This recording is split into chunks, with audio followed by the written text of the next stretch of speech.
today we're talking about Yeah. Tales of the Jedi and Andor. Yes. Because it was really good. They're Yeah. both really good. Insert applause. Hold for Yeah. applause. And cut. And Okay. scene. And scene. Yeah, no, they were phenomenally well written, Oh, well animated in the case of Tales of yeah. the Jedi. I could just gush about them. This will probably be the first. Oh, well, no, actually, I'm getting ahead of myself. We say the first solely positive episode. Yeah, we'll say 95% positive episode. Yes, because I have one complaint about Tales of the Jedi, but we could. Actually, do you want me to get that out of the way now? Yeah. I'll get my complaints. Okay, Yeah, so and then we'll just gush about it. okay, yeah. So I'll say the one thing about Andor that I've seen people complain about that I felt maybe like a little bit at the beginning was the pacing. Mm-hmm. But to be fair, it was all in service of the character, and it was all setting him up. Because if you go by Rogue One, there really isn't anything there. Yeah. And I'm sure that's why a lot of people currently aren't watching Andor or haven't seen it, or the ratings weren't super great when it first started. But they also did release the first 3 episodes together. And if you're not going to watch all of Andor at once, I would highly recommend setting aside time to watch those 3 together, because they make like a nice little mini movie, almost like an intro. It's definitely a slow burn at first, but it's so worth it. Yes, it's so worth it. And then my other complaint about that's really all I have to complain about Andor. Honestly, that just shows you how good it is. If there are other things, it's so good I haven't noticed. And with Tales of the Jedi, my main complaint has nothing to do with the actual show itself. It's just Disney retconning more of their shit again. It seems like everything Dave Filoni makes, he just decides he wants to fucking pave over. So I mean, in Mando Season 2, he did that with some of the books. He did it with Clone Wars Season 7.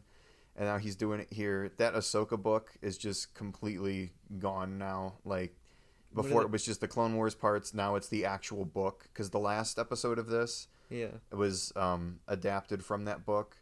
And I don't want to hear this. They did this. And the Bad Batch, too, with Kanan. Mm-hmm. That comic book is now gone. I completely forgot. And also in this, the Dooku book is now not completely retconned, but it's in the end of the book, he quit the Jedi Order before the Phantom Menace, and then the episode in here, he's clearly still at the Jedi Temple. Yeah, that's what I was confused about, was the time. That was probably my only complaint too, was the Dooku timeline. It was confusing because I thought he would have left a lot sooner, and I'm pretty sure I heard that somewhere, be it from you or somewhere else, that oh yeah, he left way before Phantom Menace, and I always assumed so, Yeah, and then there was also some confusion. There was some confusion about did he also have Dooku as an apprentice when he had Maul? This cleared it up slightly. It didn't seem like he was his apprentice. It was almost like he was just working for him, in a way. It didn't really seem like he was full on. I mean, the thing ends with Sidious being like, you haven't really proven yourself, so I guess that was the moment where he became his apprentice. But just getting back to the retconning and stuff, it's the actual Dooku episode that retcons the book is my favorite one of these. It's really good, and it's one of my favorite things in writing, or one of these, it's set in one of these big universes. You get to see things that were off screen that were implied to happen. Obviously Dooku and Sidious met up at some point and they became master and apprentice, and Dooku was working for Sidious.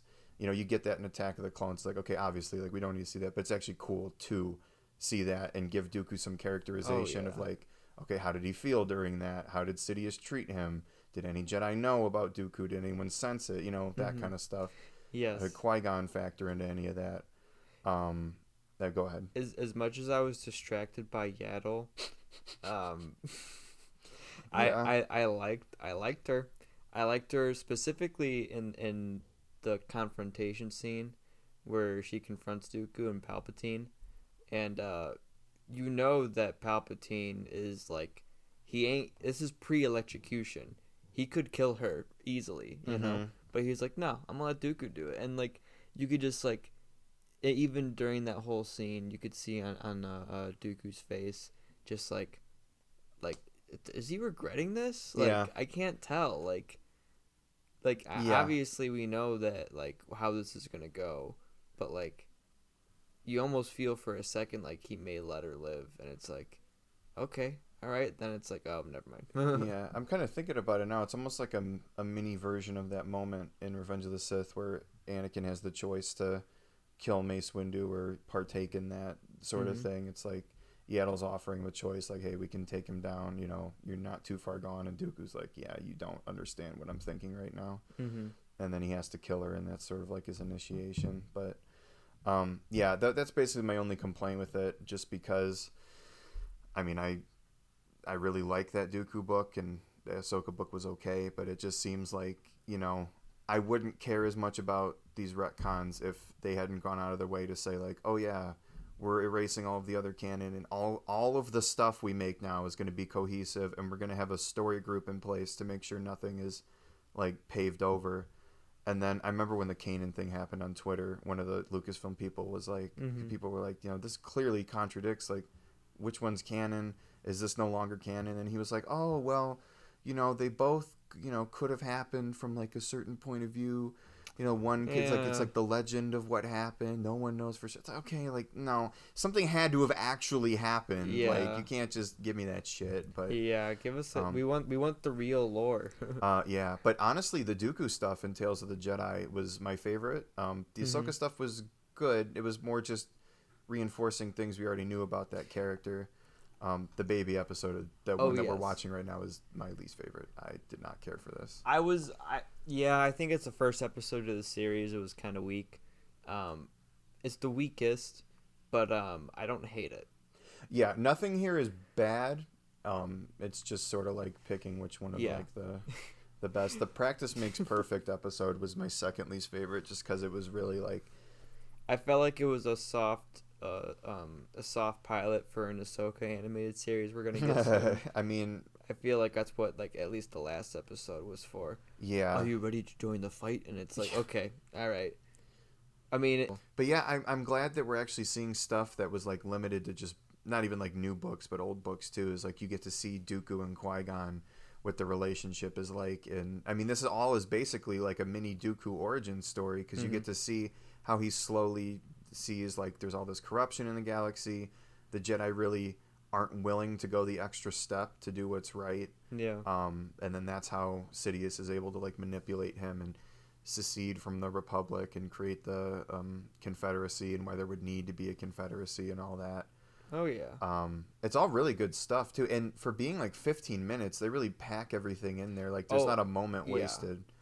It's like they took like a whole Clone Wars like 30-minute episodes and like squished it into Yeah, 15 minutes, and we're like, all right, here you go.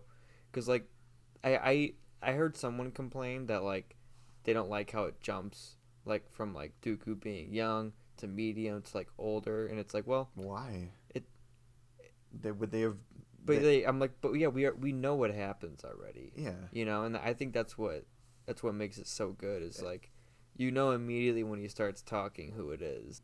I enjoy his story before he was a Sith, because like we really have gotten nothing of it. yes, It's like even in the movies, like they mention it, but like you'd that's think yeah, they would show it at least that's a little yeah, bit, mm-hmm. at least like a flashback, something like that would make Qui-Gon like really care for this situation, Yeah, because like that's why I didn't put two and two together that Qui-Gon was his apprentice in this episode, because I wasn't even remembering that was a fact. oh yeah, yeah, yeah. It's just like, oh, that could be anybody. So Yeah, it's kind of just mentioned in passing, yeah. in Attack of the Clones. And yeah, that's what I was saying earlier. It's actually nice to see fill in the gaps, um, and this is the kind of thing where it's like you don't need it to understand the movies, but it Mm-hmm. helps, and it can like I keep saying, it just fills in the gaps of like what kind of master was Dooku, how did Qui Gon become the Jedi, and it doesn't fully do that. Obviously, he's just in the one episode, but you can see how Dooku's influence and Mm-hmm. being his apprentice kind of turned him into the master that Obi-Wan had. Now that trickled down to Anakin and all that. Oh yeah. Their morals, and even that Mace Windu episode was good too. That was the one where I think Dooku fully got pushed into like, okay, something needs to be done, especially at the end where the council seat is open, and Mace Oh, gets it instead of him, and Dooku's like, "What? Like, why?" And Mace is yeah. basically like, "Dude, you know why? Like, you're not playing ball." Yeah, he very much reminded me of like Snape in a I could way. see that, yeah. Because it was like you could tell that he was clearly qualified and he held himself in high regard, and it's like he's professional, but like you could see how immature he was underneath all of it. Like for him just to be manipulated by Palpatine, it's like, oh yeah, it makes sense. I could definitely see how this guy could be tempted from being a Jedi master to like a Sith. Excuse me, Sith apprentice.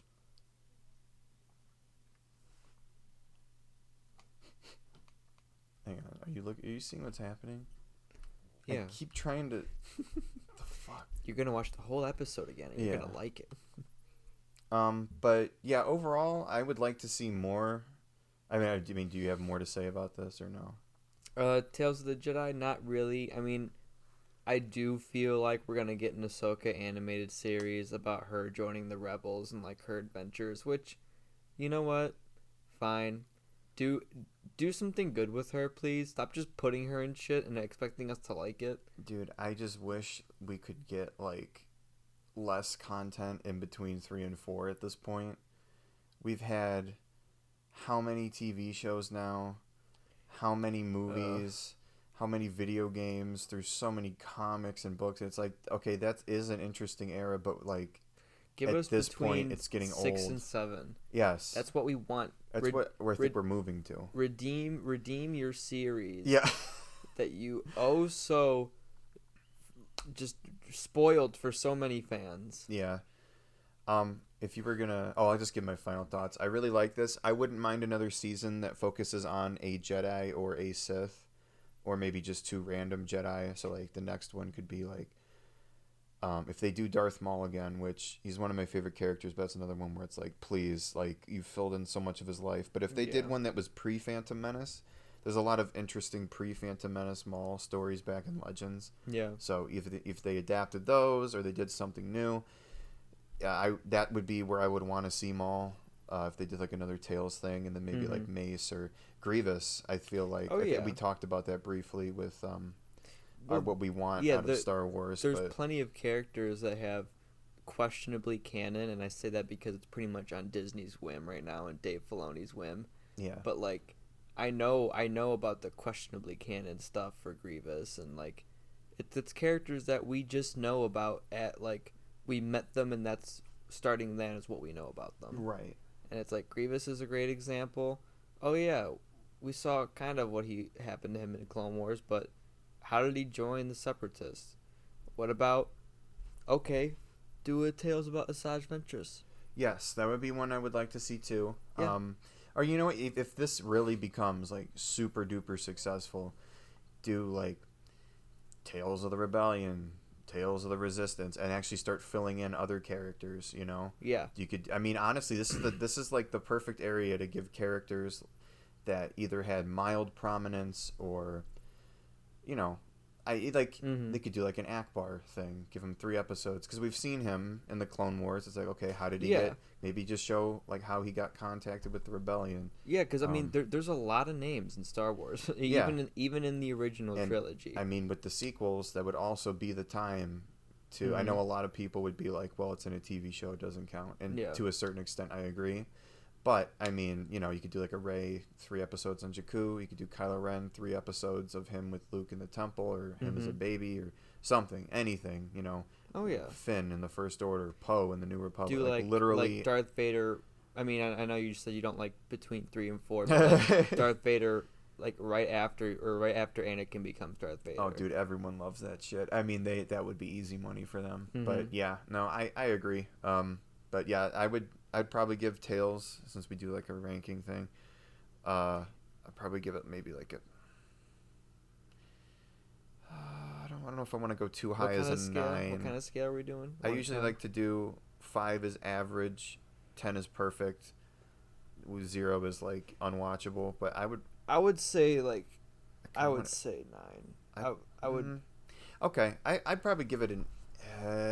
I'll go 8. I was gonna go I eight feel and like a half, but I think 9 because Okay. I have just like pretty minor complaints. It's not perfect, but it's pretty close. I Like will say, yeah. if they release like this level of animated content is in like a continual series, I would be fine with that. Andor, very, very fucking good. I'm just gonna say Ooh-wee. it's not my favorite Star Wars show because Clone Wars will just always have a special place, Yeah. in my heart. But I will say, like, if I'm being objective and I'm actually like analyzing it, Yeah. it's easily the best written show. Like, it's because Yes. Clone Wars does have some low points. Again, I love the show, but I know not a lot of people like the first season, and Mhm. I'm not a super big fan of the seventh one. So it's like, kind of. But this, again, aside from like the pacing of maybe like the first few episodes, which I don't really consider a problem, man, it's really fucking good. Yeah. Especially for a show about a character that, one, not a lot of people gave a fuck about, and two, was like basically a non-character in Yeah. his own movie. Or I not his movie, but you know what I mean. yeah, I remember the episode where I was like, or our podcast where I was like, I'm not really excited for this show because I don't care about him. Yeah. Who cares? I didn't care about him in Rogue One. I don't care about him now. Yeah, I felt the same way, honestly. I was just sort of like, I mean, I'll watch it because it's new, and it's like, oh, well, it looks kind of interesting, I guess. But Yeah, but then like then it came like out. every episode then it came out, and I'm like, oh cool, and I watched the second episode. I think I waited till like the first 5 episodes were out, and then I watched them one after the other, and I didn't. I watched them all in one night because I was like, this is so good, because I don't know where to even begin. I'm just gonna say again, for a character that was like fucking nothing, they really did a number on him, and it's in a good way. But it's like this is like, okay, hang on. I have so many things I need to say right now. I know. And the energy drink is kicking in. So here we go. So what they did, at least from what I was able to like look at, is this is a guy who, again, was pretty much a blank slate, but they sort of used him as a vessel in the show as a whole to show like how a rebellion begins and why someone would want to fight for that cause. Because when we find him here, he's sort of just, looking. I mean, there's a lot I'm probably going to forget, but he was really just looking for his sister initially, correct? And he was sort of focused on fighting fighting the Empire, but he really just had that one, like, terminal box thing. Yeah, he was just trying to get some money. Right, yeah, and then... and then you can tell from the way he would interact from people, they're all like, he's kind of an ass. Like, yes, yeah. Like, he owes a lot of people money, and like half the people that saw him, you weren't sure if they were gonna be excited, mad, or they're gonna like punch him in the face. Right, you yeah. know? And then when he meets Luthen, he offers him a chance to do something, and he's like, yeah, I don't know, but he really kind of just has to follow him. And then he sort of is implanted in this rebellion, like a genuine, like, small scale, like, okay, we're gonna fight against the Empire. Which, by the way, for like, I just love it that they have to steal payroll like that, and that's the thing that fucks it up. I feel like if it was any other show, if it was like Book of Boba Fett or like maybe even Kenobi, it would have been like, oh yeah, we have to blow up their super laser that has giant kyber crystals in it, and it's gonna blow. This is actually something that, like, realistically, like, I mean, if you stole like money from like an empire, like their bank, it would fuck them up. Oh yeah. And then he gets thrown in jail, and he sort of sees like how to become a leader, like what makes a good leader through Andy Serkis's character. Incredible character. And yeah, dude, for being fucking Snoke Jr., I'm like, oh wow, he really redeemed himself with a new Star Wars character. And what was it? Oh yeah, but the rebellion thing, he sort of like, that's a different type of rebellion. It's in an even more desperate situation. Yeah. Especially because he's thrown in there now. He shows it's like showing like this empire does not give a fuck. Like he knew that, but it's actually like feeling the effects of it, because he didn't do anything, and they're like, oh yeah, you were what did they try him for?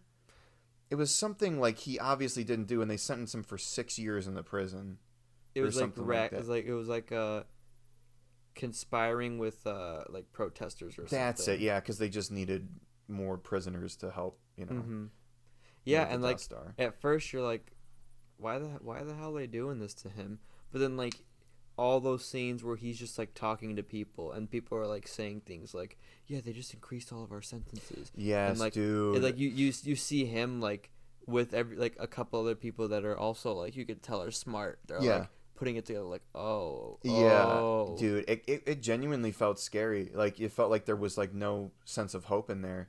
Um, which is what I think my favorite ending of the episode is like he's in the prison and I think Olaf just died. Mhm. Um, and they call back to the beginning of the episode when Andor was trying to like nudge Andy Serkis on. He's like, "How many guards are there?" He's like, "Dude, like I'm almost out of here. Don't try and fuck this up." Yeah. And then he realizes like, "Oh, like yeah, there's no way we're getting Mhm. out of here." And he's like, "How many guards are there?" He's like, "No more than 12 or something like that." I was like, Yeah. "Yeah, it's Uh-huh. so good." Oh, the scene I'm just going to gush about those two cuz whoever I don't know the actor's name for Cassian, but he's Diego Luna. incredible He's really, dude. in this series. Yeah, like, and I feel like Rogue One really didn't do him justice in No, any sense of the. yeah, they're Yeah. like let's just give him the script that lets him work, and they let him work, and he just is so good. So the scene specifically I'm thinking about is when it's I think they're either going to the old guy that's dying or they're leaving, and like they're in the room by themselves, and Cassian's like, "Come on, just tell me," like bugging, like, Yeah, "Come yeah, on, look, we got to do something," and then like they just freak. Andy Serkis' character just freaks out, yeah. and like I don't remember exactly what he says. I know but, what you're talking about. Yeah. but that whole scene of him just like freaking out and Cassian like he's not scared, like he Mm-hmm. knows he's not gonna do anything because like whether he Andy Serkis's character joins him or not, he's gonna keep going forth with like rebelling. Right. And it's like eventually Andy Serkis his character he recognizes that too, Yeah. and it's like, oh yeah, and as well as like the Empire not letting anyone out, and the realization of that is like, damn, Yeah. okay, yeah, I need to do, and like you feel the effect that Cassian just being around people has, like like, in the first episode you're like he's a scumbag, Mm-hmm. but then like spoiler alert by the way if you couldn't tell, Yeah. Oh, uh, yeah. We spoiled the fuck out I of was Tails gonna already. say, Oh well. but by the end of it when like his mom her speech and she's like, you know like you've got that spirit, like just given the right direction and Mm-hmm. you will be an unstoppable force of rebellion, and it's like, yeah, she's right, you saw Mm-hmm. that like 2 episodes ago, like he just needs to be pointed in the right direction, given a little motivation and kick in the butt, and like Right. he will just make these people who've been in prison for you don't know how long all of a sudden in like a day be like, oh, okay, yeah, we're gonna rebel and break Mm-hmm. out. Well, even as a kid, didn't he sort of do like a mini rebellion kind of thing where he went off and went to go investigate the ship or Mm-hmm. something like that? I forget because I only watched that episode once. Yeah, he was they were all going off to find a crash ship, Yeah. and there he was like, I want to go with, and she's like, you're too young, you're too young. Oh yeah, and then it's like like a mini form of rebellion. And then obviously I don't know, and then at the end with like the whole and he didn't start it, his mom did with the whole Mm-hmm. funeral thing, and then her giving that speech sort of roused everyone up. He was able to witness that and then sort of partake in it Yeah. mildly, but I just think that the whole show did like a phenomenal job, and it's subtle too. There's subtlety. There's oh god, there's another term I'm looking for, but it didn't beat you over the head.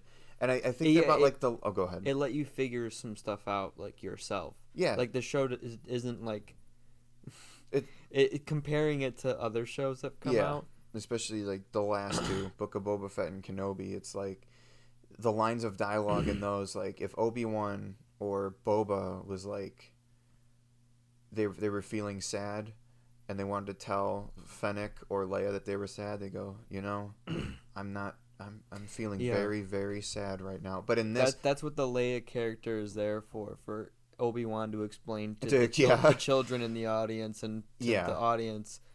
So when you feel sad, Leia, sometimes you cry. yeah. But like in this show, it's like you'll cut to like for instance, like Bix after she gets like tortured, and it's just a shot of her like sitting in a room shaking and crying, and it's like, oh, she caved, she told them everything, Yeah. she didn't say a single word, and then they cut away, and it's like, okay, Yeah. the story's progressed, and the character didn't need to say a single word of dialogue. They either don't say it at all, or they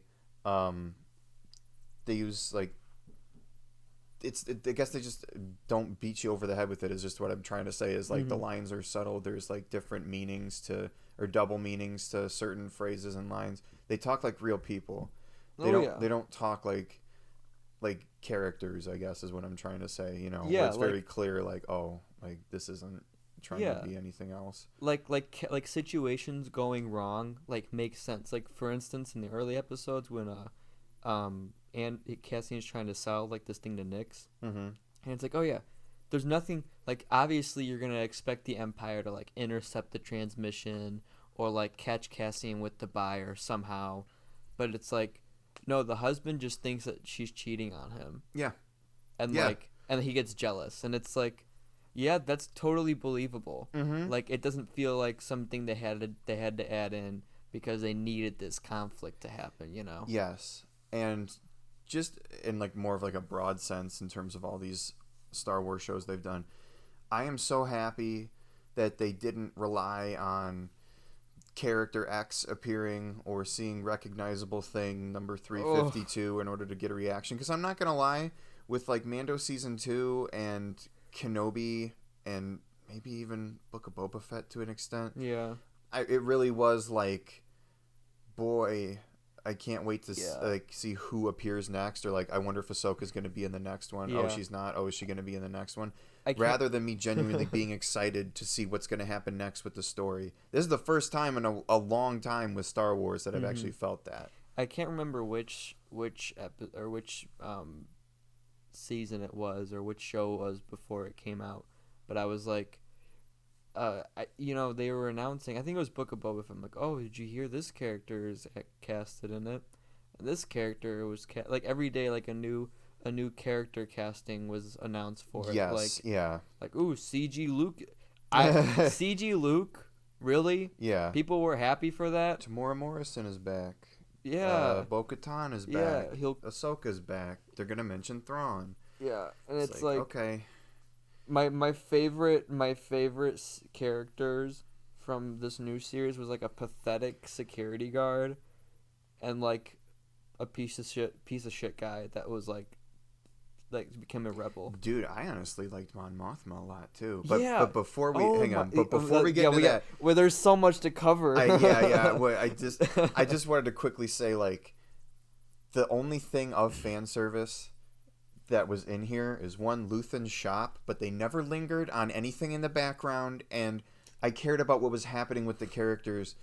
You know, it was like how Easter eggs and shit should be. I look and I see Starkiller's armor, and I'm like, oh, dude, oh man, that's cool. And then like I just go back and I start talking like it. Yeah. I'm not only excited about the armor. I am actually interested in what's happening with the characters and all that. Yeah. And then the Death Star at the end, which, I mean, that was a really great way to incorporate it. It's like Andor unknowingly created something that he's going to partake in, destroying. Yeah.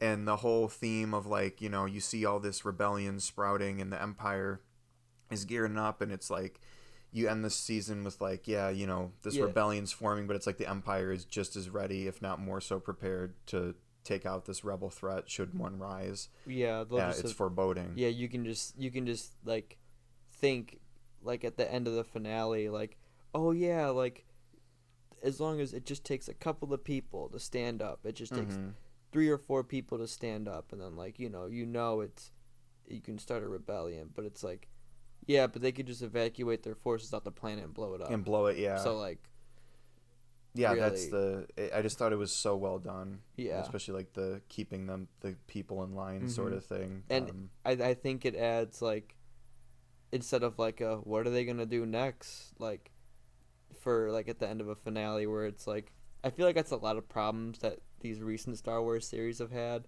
Have been, like, at the end of the series when another thing of it is coming, it's like, oh boy, what are they gonna do? Yeah. This one, it's like, oh, he's just gonna become more of a rebel. Yeah. He's gonna do more of what he's been doing this season, but Yeah. like on a larger.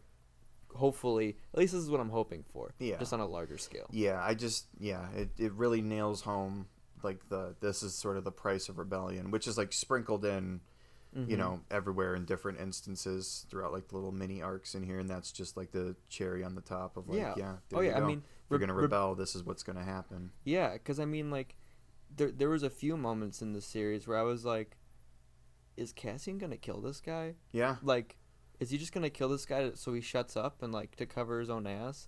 Like the guy he escaped prison with. Mm-hmm. At the end, there was like part of me I was like, ooh, is he just gonna like shoot him like while he's walking away? Yeah. You know? Yeah, and then just getting back to Mon Mothma really quick, man, it's another one that they really like. Another character in Star Wars, like, oh, it's Mon Mothma. I said it. Yeah, I want more political drama. Yeah. I want more political drama, and they delivered. Dude, it's and you so know what? good. I couldn't have asked for anything better, because she is like the one voice of reason in an empire that you know is clearly against her and like trying to subdue, like undermine her in any way possible. Mm-hmm. She's fighting a losing battle. We know it, and we know eventually she'll recognize it. All the political drama stuff, Mon Mothma, like her family life and her fucking over her own family, essentially. And then the subtle connections of like that's probably like my favorite narrative part of this is there's like 3 separate like major stories going on, and like you can pick out like, ooh, this is connected to Cassian, and like this is connected to the Empire officer lady, this is connected to this person, and it's like. With Mon Mothma when she met what's that rebel lady's name? The one that works for the I don't know anyone's names right now.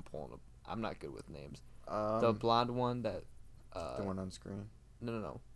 The rebel, the one who was like Mon Mothma's her aunt, cousin or her aunt? cousin. Yeah. Shit. Call her Tulips. Well, yeah, Tulips. So like Tulips like is super horny the entire series. For the what's the other rebel? I don't, dude. The names in this, other than Andor and Luthen, I'm kind of bad with. Yeah, but Luthen's accomplices. Yeah. You can tell like when she meets Mon Mothma, like, were they lovers? Like you can tell like there's some tension there, or like when they first meet and she's like, no, this isn't right. Yeah. And then like when it's like her role is completely reversed, and it's like just that character being like playing both sides, both her and Luthen playing both sides. It's like so like the differences are so subtle and good. Like I just agree, like to say some of my other favorite characters. You want to talk about characters? Just quickly. Brasso. Remember Brasso's name? He's awesome. He's just like, I don't know. I don't know exactly how to put it into words why I like him so much. Specifically, I guess from the last episode, because it's like, we just went from the first episode to the last one, like, you can tell like he's excited to see Cassian, but he doesn't like say anything. Like, hey, what's up, man? It's like, you know, a lot of people want to kill you right now, you know. But then like in this last episode, he sees him, and he runs up and like hugs him, and it's like, oh, that's such a sweet embrace, you know. And it's like everything is just so different. Oh, this story is just so good. Yeah, it's so good. That's the one major thing, is that this show is so fucking well written, and it's such a nice change of pace, and this and Tales of the Jedi are such a nice step in the right direction for Star Wars. I'm hoping Bad Batch Season 2 continues. I know that's not going to be like the same. Yeah. I hate when people use this excuse, but that is targeted more for like kids and families, more so than this. Yeah. And Tales of the Jedi, although that one I feel like anyone could watch. That was just a little bit darker. Yeah. But don't worry, if you don't like it, Kevin, Mando and Grogu are coming back for a season 3. That's true. It's gonna be weird going back to that. after Dude. the quality of this, but hopefully, again, I'm optimistic. Yeah, because like in Andor, it's like none of this I felt like was put in for a marketing purpose. The droid maybe, but like every show's got an It's not like obligatory Leia's droid. little droid that Yeah. flies around, and people Y- like this droid because they actually like the character, especially after the mom dies. He actually is like grieving, kind of Yeah. like a child, Yeah, or like like an animal almost. yeah, and it's like the only droid that I actually like felt bad for. Like I felt bad for R2 as a kid, but I, like I never cared about BB-8 really like emotionally. yeah, That's the only one I can think of. I mean K2SO, when he died, it was more sad that someone made a sacrifice rather than that character. Which Yeah. I think K2SO is coming in the next season, so hopefully, like the show can turn that character around for me because I've never liked him. Hopefully, this can be like the oh shit, like hey, he's a good character sort of Yeah, he thing. And might he might become a sidekick. Oh, maybe Luthen will find him and do it. something, Yeah, that'd or be I don't cool. know. The next season should be interesting. Oh, I liked. Oh, I really liked. There's a couple more things I want to say, but because this is a long episode. Oh yeah, Um, I liked how we saw like no Empire, anything except for like some memorabilia. No stormtroopers, no TIE fighters until like episode what 4 or 5. yeah, something like that. Yeah, Yeah, and even then, it was pretty limited, and they weren't. yeah.